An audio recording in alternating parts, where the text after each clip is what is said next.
Yan ang mahirap sa inyo eh. Gagawa nyo ng kawalang yaan, pagka hindi kayo sinagot, galit kayo. Yung mga tanga yata talaga kayo eh, no? Sa tingin nyo, ano gagawin sa inyo pag ginanon nyo? Diba? Kahit sino hong tao, pag sinalbahin nyo, abay, sigurado yan. Talagang kanyan, hindi ka rin iintindihin yan. Eh, sinalbahin mo eh. Diba? Huwag na lang iya muna. Oh. Tapos gusto mo pa, sagutin ka ng papaalam sa iyo kung nasaan. Bay, loko-loko ka rin, Bay, nagtanong sa akin, Boss Ray, magandang hapon po. Malaki po na itulong nyo sa stress ko. Na-relax po ako. Tapos, ito na naman po, nag-text na naman po si Magandang araw, saan ka pwedeng puntahan ngayon? Kung hindi mo sasabihin at kung hindi ka makikipag-usap, isusurprise ka na lang namin na puntahan para matapos na itong pagtakas na ginagawa mo kay Alright. Napakagandang katanungan. Ito pong pinadala niyo po sa akin pero bago ho natin sasagutin. Imbitahan ko muna sana kayo na pakisuportahan po sana ang aking mga social media accounts sa YouTube, Facebook, and TikTok. Okay. Malamig na ang simoy ng hangin, no? Ramdam na po natin ng ang paparating na kakapaskuhan, no? Unahin ko na ho kayo batiin, no? Merry Christmas po kasi baka mamaya po kasi bigla ho talaga akong maging busy at baka hindi ho ako makapag-upload, no? So unahin ko na ho, no, na batiin ho kayo ng maligayang Pasko po, no, sa inyong lahat, no? At nagpapasalamat na rin po ako, no, sa patuloy niyo pong pagsuporta dahil kung wala naman ho kayo, kung di kayo nanonood, wala rin naman ho ako, no.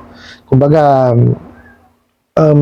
hindi ho mapagpapatuloy yung mga ganitong klase ng mga kasi sa inyo ho nang gagaling yung mga katanungan. Apo, so kayo lang ho nagbibigay sa akin ng drive para ituloy po yung ganitong kagawa po ng videos, no. Sana lang po magtuloy-tuloy po, no, yung paglaki ng ating community, no. Mapanood po ng iba na mga naabuso rin ng mga abusadong online lending apps na ito para kahit paano makatulong po tayo, no, sa simpleng bagay na ganito po. Okay? Sagutin mo natin itong pinadala sa inyong mensahe ng isa sa mga abusadong online lending apps. So, tinatanong nga po kung saan daw po kayo pwedeng puntahan ngayon. Kaya ako natatawa kasi more than 25 years ko na pong ginagawa, no, yung paniningil, no. At di minsan po, hindi ko tinanong yan sa aking kliyente kung saan pupuntahan. Alam niyo po kung bakit? Kasi po may address yung mga yan eh. Nagbigay naman po sila ng address nila. Di po ba? So ibig sabihin, no, alam niyo kung saan pupuntahan. Di ba? Kaya ako nagtataka bakit kailangan tanungin kung saan pupuntahan? Meron namang address, ipuntahan mo sa bahay. Hindi po ba? Pasensya ko kayo. May dadaan yata maingay. Saglit lang po, ha? Paraanin lang ho natin. Yan. Lumana po. No? So, dapat puntahan nila doon sa bahay. Diba? Hindi naman ho kasi bawal na pumunta sa bahay.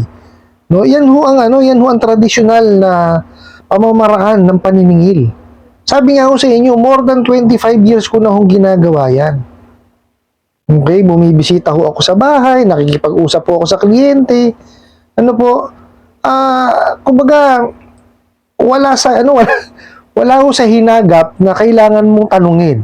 No? Kumbaga, wala sa logic na tanungin mo ang isang kliyente mo, 'di ba? Kung saan siya pupuntahan.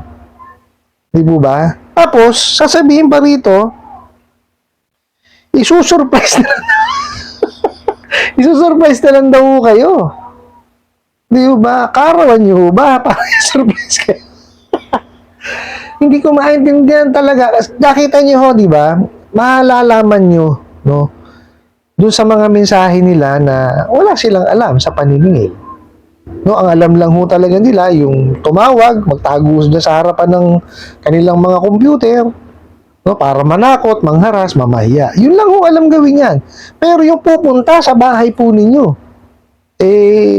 malabo ho. Yung sa mga abusadong online lending apps po ito, ha. Kasi may mga ola rin naman talaga, no, na pupunta ho sa sa kanilang mga bahay ng kliyente nila. No, isa na po diyan yung isang malaking financing, no. Yung nagpapautang ho ng mga mga gadget, no, na may pera din po. So yun, nagpupunta ho sa bahay yun, no. Tapos po, yung naka-base dyan sa may Cubao, nagpupunta rin ho sa bahay, sa mga bahay-bahayan, no.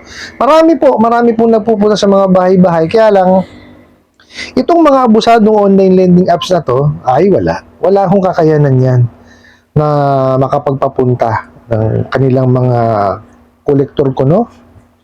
Wala ho, yung sarili nila, malabo ho yan. Siguro ho, gagawa yan ng paraan, no, para mag-hire ho sila ng a collection agency, yung may kakayanan magawa ng field, no, field visit. Yun, no. Pero yung sasabihin mong yung abusadong online lending apps mismo magpupunta sa inyo, malabo pa ho sa alketran yan. Huwag ho yung paniwalaan yan, no. Nakita nyo naman, paano nyo paniniwalaan na pupunta ng bahay nyo? Tinatanong pa kayo kung saan daw kayo pupuntahan, o di ba? Samantalang may binigay kayong address. O may binigay din kayong ID, di po ba? May address din doon.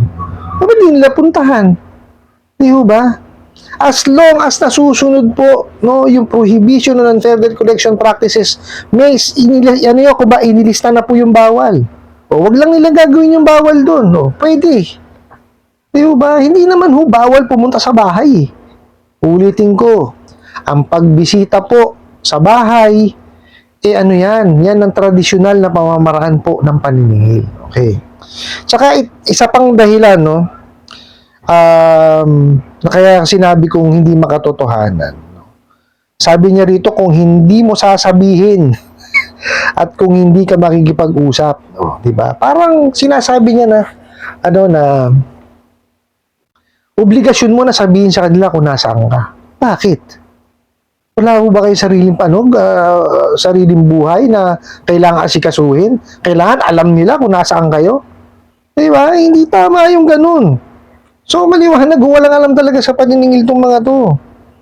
O, tapos, i-surprise ka na lang namin. Napuntahan para matapos na itong pagtakas na ginagawa mo. Ano hong pagtakas? Di ba? I-explain ko ho sa inyo, no, mga abusadong online lending apps. No, na hindi kayo tinatakasan ng mga kliyente ninyo. Siguro iba, yung mga Ola farmers, pero itong mga talagang naggipit, hindi kayo tinatakasan yan. Kasi kung inaayos nyo, yung paniningil ninyo, hindi kayo, kumbaga sasagutin kayo sa tawag niyan. Hindi kayo yung i-ignore. No, kayo gumagawa ng paraan para hindi kayo sagutin eh. Abiruin mo ba naman? Wala pang due date. Kung sino-sino na pinagtatatawagan nyo. Pinapahiya nyo na yung tao. Sige nga, sa tingin nyo, kakausapin kayo niya pag gano'n ang ginawa ninyo. Di ba? Mario Joseph, huwag niyong gawan ng masama, huwag niyo ipahiya, huwag niyo iharas. Tingnan nyo, kakausapin kayo niyan. Bakit naman kami? Pagka tinawagan namin, sumasagot. Nanghihingi pa nga pa ng paumanhin pagka hindi nasagot eh. Kasi busy daw sila eh. Samantalang kayo talagang hindi kayo sinasagot kasi nga winawalang yan yung kliyente ninyo. Diba? Yan ang mahirap sa inyo eh. Gagawa nyo ng kawalang yaan, pagka hindi kayo sinagot, galit kayo. Yung mga tanga yata talaga kayo eh, no? Sa tingin nyo, ano gagawin sa inyo pag ginanon nyo? Diba? Kahit sino hong tao, pag sinalbahin nyo, sigurado yan. Talagang kanyan na hindi ka rin iintindihin yan. Sinalbahin mo eh.